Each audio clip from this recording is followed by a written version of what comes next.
Hi kids, I'm Michael. Welcome back. Happy Black History Month. Today we're going to start our series on the history of Black education.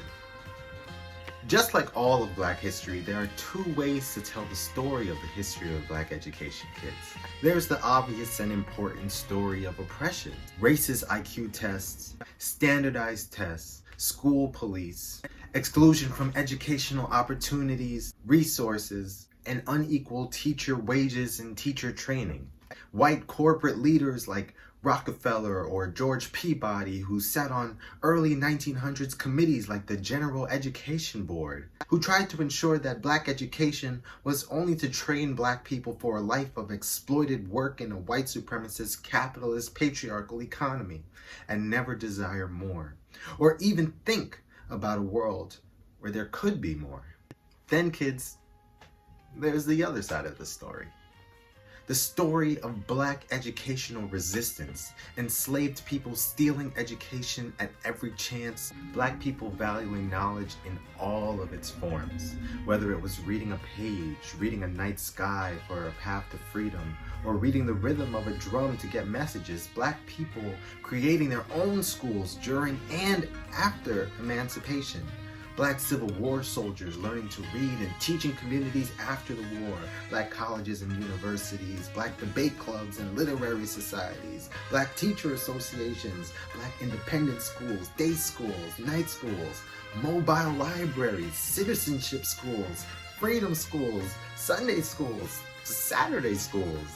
The relationship between liberation and Black education is inextricable, kids. In this series, we'll be focusing on that resistance, but never forgetting why the resistance was needed in the first place. The history of Black education is the history of education. The story of education is the story of a society deciding what kind of society it wants to be.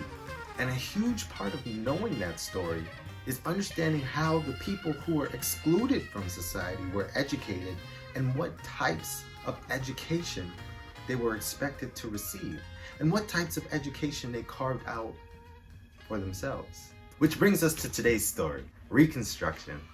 Kids, make no mistake, Abraham Lincoln did not free the slaves. The enslaved people of the United States, through decades and centuries of organizing, freed themselves. And both before and after they were freed, despite anti-literacy laws and deadly punishments for reading, they taught themselves as well. In nearly every southern state, one of the first things Black people demanded was public schools at the expense of the public. Today, there would be no public school system in the South as we know it without the advocacy of Black formerly enslaved people during Reconstruction.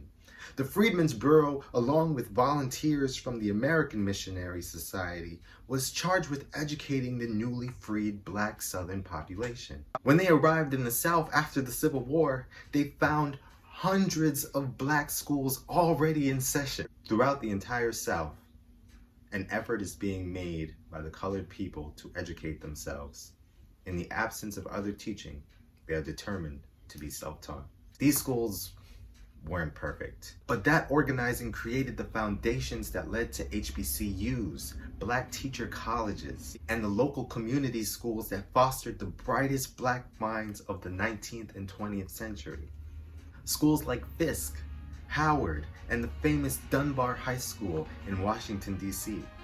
Black schools, like Black churches, have been the bedrock of Black community organizing, protests, and places to radically reimagine how society should be.